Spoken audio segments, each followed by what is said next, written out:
Assalamualaikum dan selamat pagi. Bertemu kita kembali di dalam program pembinaan bakat siswa 2016.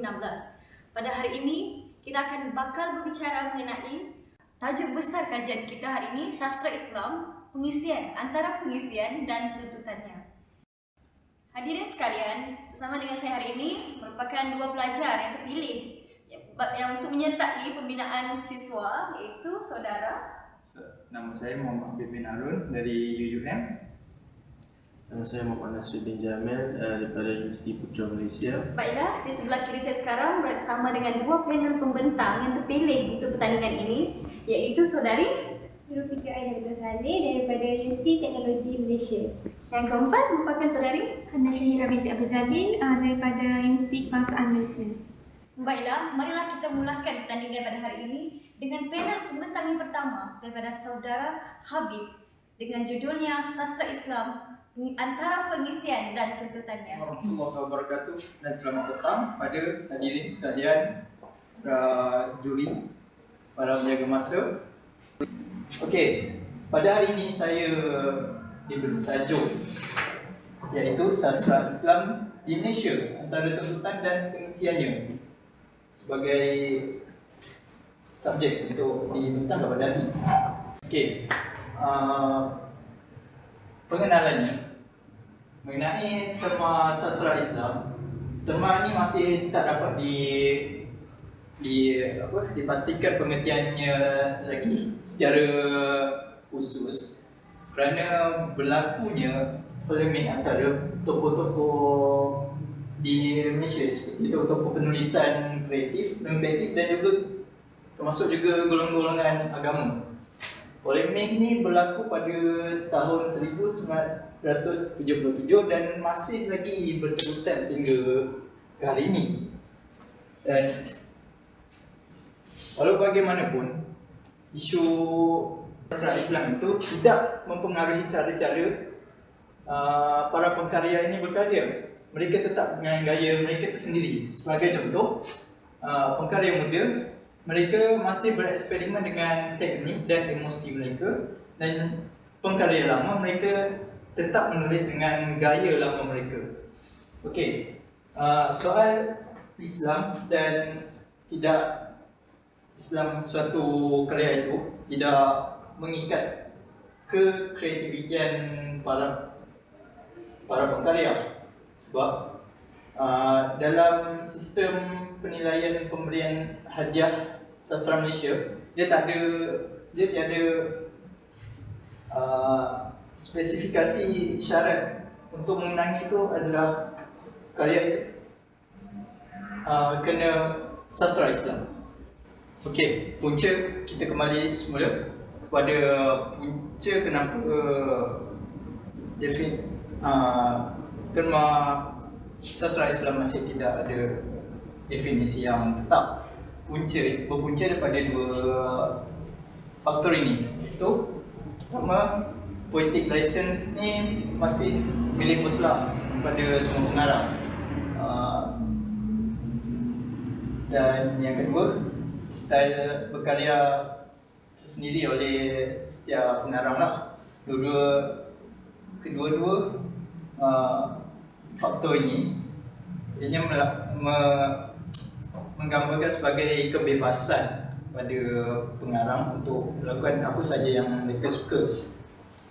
Dapat beberapa tuntutan asas dalam mendefinisikan apa itu sastra Islam. Menurut Muhammad Put pada tahun 1985, beliau berkata, seni Islam tidak semestinya bercerita tentang Islam, tak juga dituntut berdakwah atau berseronok, tidak juga tentang kepercayaan dalam bentuk falsafah. Ianya seni yang mencitrakan kewujudan dari jurus pandangan Islam tentang keberadaan alam, kehidupan dan manusia dalam Islam, juga sebagai seni penghayatan keindahan serta kebenaran, kerana keindahan dan realiti alam dan kebenaran pula, keindahan adalah realiti alam dan kebenaran pula adalah puncak pencapaian keindahan. Berikutan polemik yang ketidaksudahan. Setiap tokoh membawa maksud sastra Islam itu secara tersendiri. Sekian sahaja, itulah daripada saya. Sekira ada tergasa bahasa, tersilap bicara,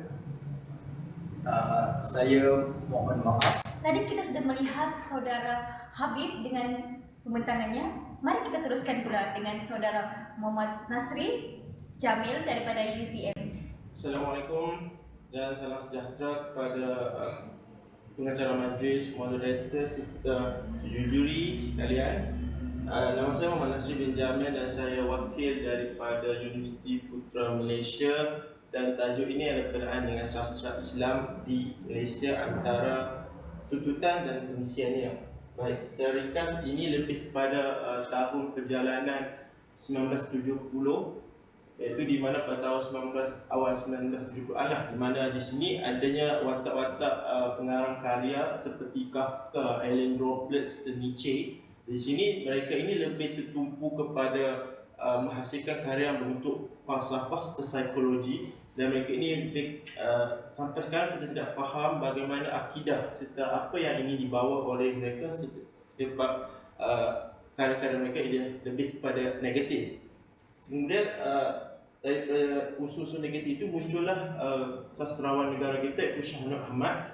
Di sini dia memperkenalkan satu slogan, iaitu sastra kerana Allah dan berkhidmah untuk manusia. Dari sinilah beliau mengajar pengarang karya semuanya kepada jalan yang lurus, menghasilkan karya-karya yang berbentuk positif. Dan sedikit maklum, banyak karya-karya, tidak lebih dari 300 buah sebenarnya. Kemudian Nordin Muhammad 1997 menyatakan kriteria, menyenaraikan kriteria ataupun ciri-ciri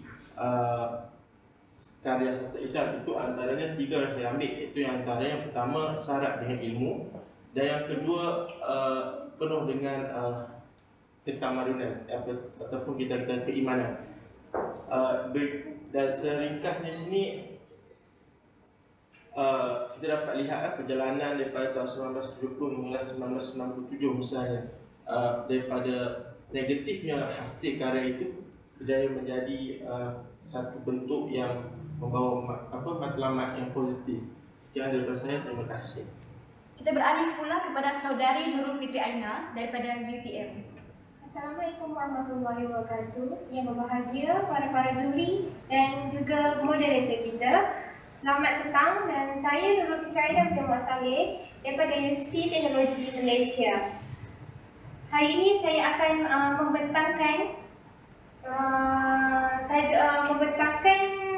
hasil kajian saya, iaitu pengisian kreatif dan non-kreatif. Okey, secara kronologinya, sastra Islam diperkenalkan dalam bentuk sajak, drama dan cerpen dan puisi.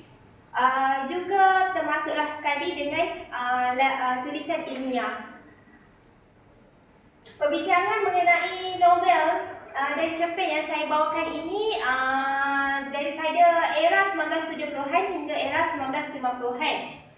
Seterusnya, tidak banyak karya yang terarah kepada pembinaan korpus sastra Islam. Seperti pada kita lihat pada era tersebut, Shah Nur Aman, Hasan Ali, Manasikana, Hazizi, Ajisai, Abdullah, S. Omar Kelantan, kebanyakan novel-novel mereka ini berunsurkan Islam. Namun, bagaimana pula novel lain seperti novel karya Abdullah Hussein, Zakaria Ali, S. Ahmad Said dan lain-lain. Jadi, oleh itu kita kena kembali teliti 10 ciri-ciri Islam, iaitu Islam bertolak daripada akidah, Islam berfungsi sebagai wahana dan lain-lain. Seterusnya, kenapa hal ini terjadi? Hal yang bagaimana? Hal yang mana sastra Islam di Malaysia tidak kuantiti dan kualitinya tidak membanggakan kerana perubahan resepi pembacaan anjakan paradigma, berfikir dan menerima secara intelektual.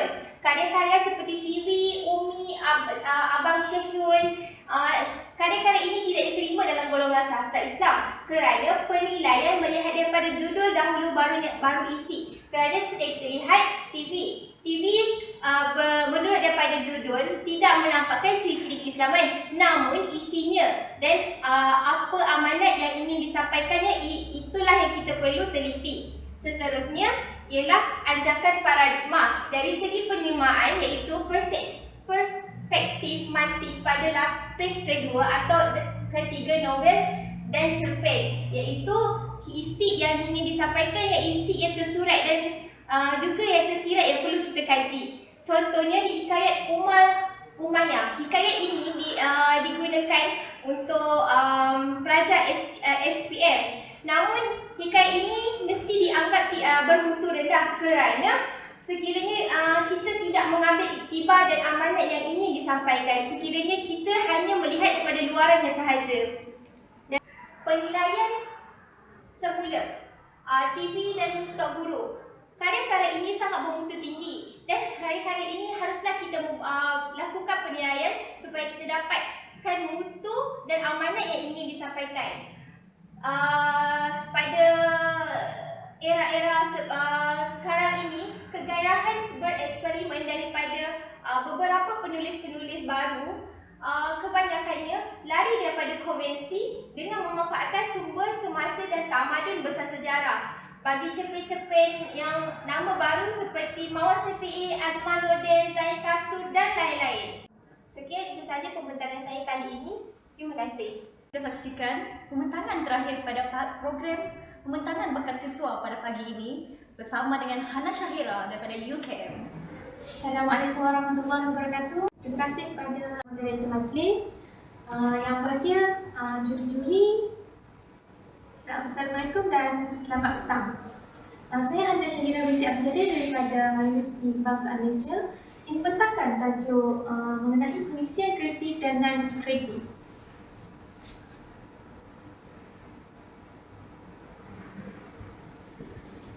Okey, secara umumnya gaya berkarya kini tidak jelas perkaitannya antara karya Islam dengan sastra Islam.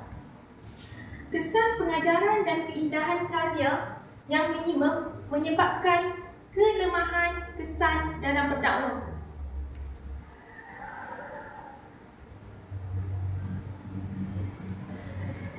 Menurut definisi Ahli Ahmad dalam bukunya, sastra sebagai persuratan yang menekankan penulisan walaupun bersifat halus dan seni, mempunyai sekurang-kurangnya dua kelemahan, kehalusan dan keindahan.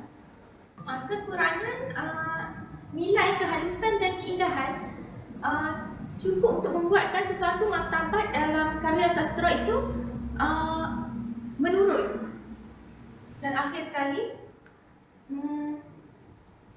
kita berbalik kepada panduan asas sastra Islam yang agung, iaitu Al-Quran. Menurut Syahnun Ahmad, amal kerana Allah dan berhikmah untuk manusia sejagat. Sebagaimana yang dikatakan oleh sebahagian sarjana, mengatakan bahawa Al-Quran adalah sekolah yang pertama yang menjadi panduan hidup kita dari mula hingga ke akhirnya.